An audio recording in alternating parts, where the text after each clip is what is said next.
오늘 본문 말씀 11절 말씀을 제가 다시 한번 읽어드립니다.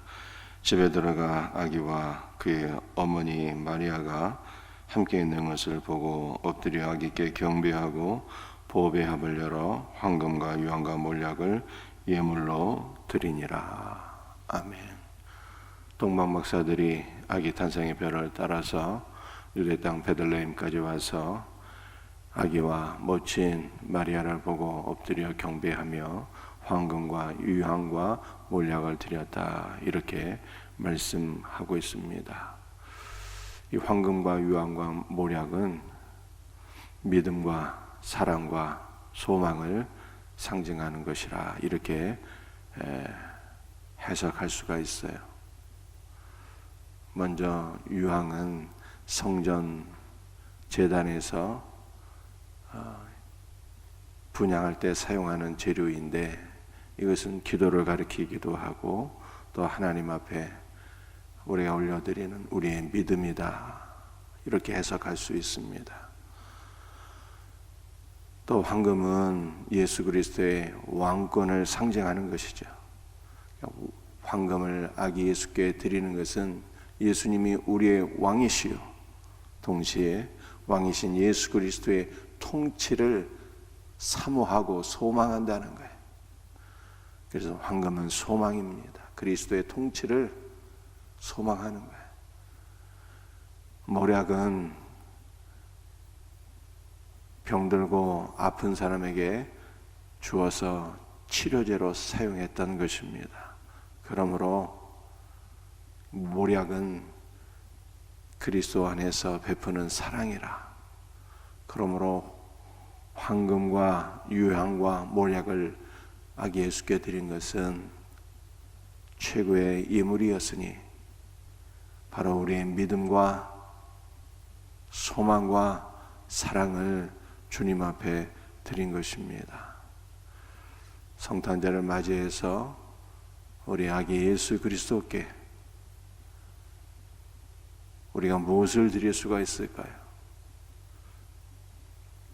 그리스도를 향한 우리의 믿음이 회복되고 오직 그리스도 예수의 통치를 소망하며 그리스도 예수 안에서 모든 고통받는 이웃들에게 그리스도의 사랑을 전파할 수 있는, 흘려보낼 수 있는 복된 성탄절이 될 수 있기를 주님의 이름으로 축복합니다.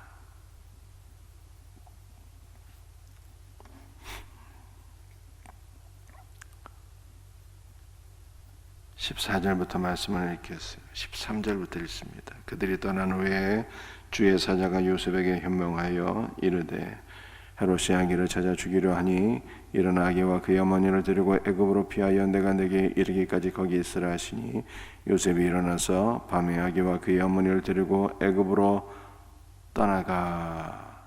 15절 헤롯이 죽기까지 거기 있었으니 이는 주께서 선지를 통하여 말씀하신 바 애굽으로부터 내 아들을 불렀다 함을 이루려 하심이라. 아기 예수께 경배를 마친 이후에 요셉이 어디로 가게 됩니까? 주의 사자의 계시를 받아서 애굽으로 피신하게 되죠. 왜냐하면 헤롯이 아기를 찾아 죽이려 한다는 말을 들었기 때문입니다. 그런데 이것은 예언의 성취이기도 하고요. 15절에 이렇게 말씀하고 있잖아요. 선지자를 통하여 말씀하신 바 내 아들을 애굽으로부터 불렀다 함이라. 이 말씀을 성취하기 위함이기도 하고요. 그런데 예수님께서 애굽으로 피신하신 것은 그분이 바로 제2의 모세요, 제2의 출애굽을 이끄는 우리의 구원자이시다라고 하는 것을 보여주기 위함이에요. 여러분들, 이것이 무슨 뜻이겠습니까? 하나님께서 고통받는 이스라엘 백성들을 애굽으로부터 구원하기 위하여 모세를 보내셨어요. 모세를 통해서 10가지 재앙을 애굽 땅에 내리시고 그 모든 재앙과 심판을 통해서 이스라엘 백성들이 출애굽하게 돼요. 하나님께서 보내신 지도자 모세를 중심으로 해서 출애굽, 즉 하나님께서 모세를 통해서 이스라엘의 위대한 구원을 이루셨어요. 그런데 하나님께서 모세를 통해서 출애굽의 위대한 역사를 이루신 것은 장차 제2의 모세이신 예수께서 이 땅에 오셔서 제2의 위대한 출애굽, 우리의 구원을 이루실 것이라고 하는 상징이에요. 상징. 그림자였어요. 모세가 출애굽을 이룬 것은 그림자였고, 이제 하나님께서 우리의 위대한 출애굽, 우리의 위대한 구원을 이루시는 놀라운 은혜가 있겠다는 것입니다. 그 은혜가 누구를 통해서 이루어졌어요? 예수 그리스도를 통해서 이루어진 거예요. 예수 그리스도를 통해서. 예수님께서 우리를 애굽으로부터, 즉 죄와 사망이 가득한 이 세상으로부터 우리를 구원하시는 우리의 구원자가 되신다라고 하는 것이죠. 이것이 바로 이 아기 예수께서 애굽으로 갔다가 애굽에서 다시 나오시는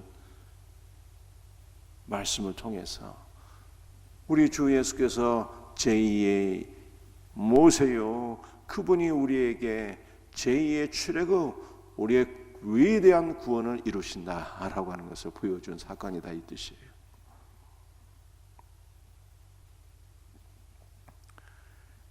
자, 오늘 세 번째로 한 가지만 더 살펴보고 기도하도록 하겠습니다. 16절부터 18절까지 말씀을 읽겠습니다. 이 헤롯이 박사들에게 수고인 줄 알고 심히 노하여 사람을 보내어 베들레헴과 그 모든 지경 안에 있는 산의 아이를 박사들에게 자세히 알아본 그때를 기준하여 2살부터 그 아래로 다 죽이니, 이는 선지자 에레미야를 통하여 말씀하신 바 라마에서 슬퍼하며 크게 통곡하는 소리가 들리니 라헬이 그 자식을 위하여 애곡하는 것이라. 그가 자식이 없으므로 위로받기를 거절하였도다 함이 이루어졌느니라. 헤롯이 아기 예수 그리스도를 죽이기 위하여 베들레헴 인근에서 2살 이하의 산의 아이를 다 죽게 되었는데, 이때 라헬이 통곡했다는 거예요. 자신의 자손들이 다 없어지는, 다 죽게 되는 이 비참한 광경을 바라보면서 라헬이 통곡했다는 것입니다. 여러분들, 이 마태가 라헬의 통곡을 왜 기록한 것입니까?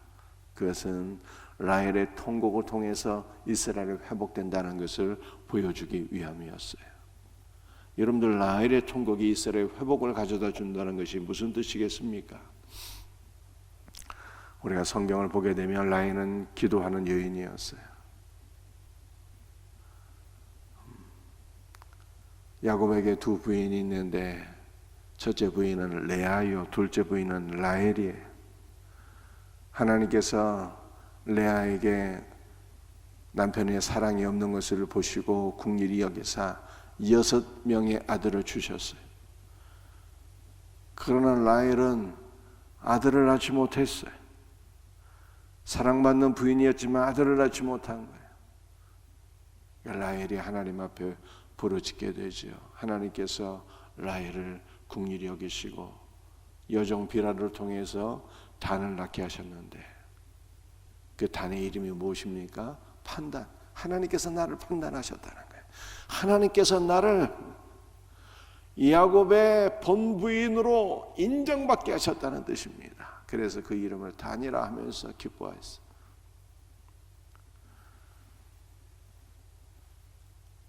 그리고 나서 하나님께서 또 라헬에게 은혜를 베풀어 주시죠. 하나님께서 라헬에게 은혜를 베풀어 주셔서 요셉을 낳게 하시고, 여종이 아니라 하나님께서 라헬의 태를 여사 요셉을 낳게 하셨어요. 요셉의 이름의 뜻은 하나님께서 또 다른 아들을 나에게 더하여 주시기를 원한다라는 뜻이에요. 하나님께서 라헬의 믿음대로 둘째 아들도 더해 주셨는데, 둘째 아들은 노상에서 낳게 돼요. 베들레헴 인근 에브라시라고 하는 곳에서 둘째 아들을 라타가 죽게 됩니다. 그 아들의 이름이 베노니예요. 베노니. 베노니는 슬픔의 아들이란 뜻입니다. 라헬이 둘째 아들을 낳고 품에 안아보지도 못하고 죽으면서 라헬이 슬퍼하며 울게 되었어요. 그런데 라헬이 죽은 그곳에서 라헬이 또다시 통곡하는 역사가 일어나게 됩니다. 라헬이 죽고 난 이후에 그곳에서 또 통곡을 하게 돼요. 왜 통곡하게 됩니까? 그것은 이스라엘 유다 백성들이 바벨론의 포로로 끌려가는 것을 보면서 라헬이 통곡하게 되는 거예요. 그런데 그 라헬의 통곡을 통해서 무엇이 일어나게 됩니까? 하나님께서 이스라엘에게 은혜를 베풀어 주셔서 이스라엘이 회복된다. 회복돼. 바벨론으로 끌려간 포로들이 하나님의 은혜 가운데 70년 만에 다시 돌아오는 이스라엘의 회복이 일어나게 되는 거예요. 회복이. 여러분들 라헬의 이 통곡하는 기도는요, 능력 있는 것이죠. 하나님께서 라헬을 국리를 위해서 단도 주시고 라헬의 태를 여사 요셉도 주시고 베냐민도 주셨어요. 그 라헬의 통곡을 들으시고 끌려간 이스라엘 백성들이 다시 돌아오는 이스라엘의 회복을 주신 거예요. 그런데 그 라헬이 또 통곡하는 거예요. 왜 통곡합니까? 하롯이 베들레헴 인근에서 2살 이하의 어린아이들을 다 죽였기 때문이에요.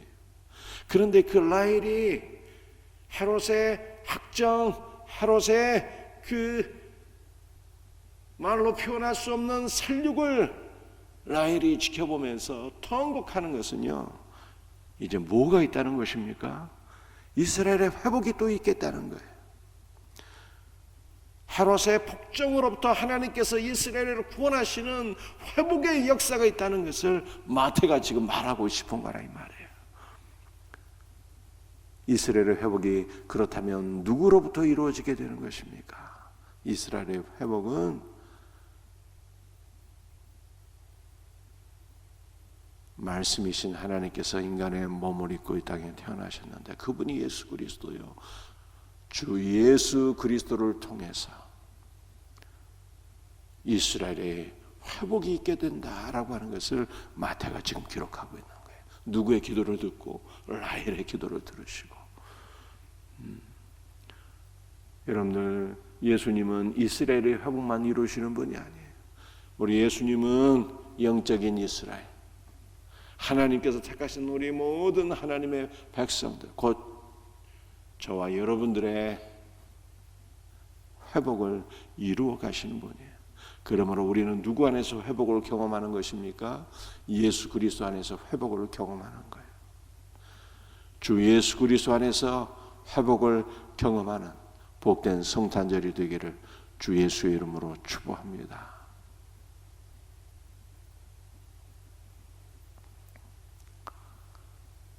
그런데 이 놀라운 회복이 누구의 통곡을 듣고 이루어졌다고요? 라헬의 통곡을 들으시고 하나님께서 아기 예수를 보내시며 아기 예수를 통해서 우리의 구원이 이루어지게 하신 거예요. 여러분들, 이것은 오늘날 예수 그리스도 안에서의 구원은 그냥 이루어지는 것이 아니라 하나님께서 택함 받은 성도들의 기도를 통해서 이루신다는 거예요. 하나님 앞에 기도하는 사역자, 기도하는 성도들이 되어야 합니다. 통곡하며 기도해야 돼요.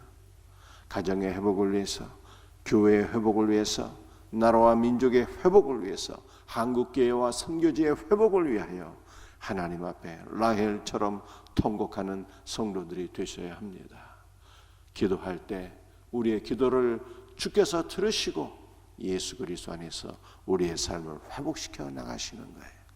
이 놀라운 은혜가 성탄절에 우리 모두에게 있기를 주님의 이름으로 축복합니다. 기도하시겠어요?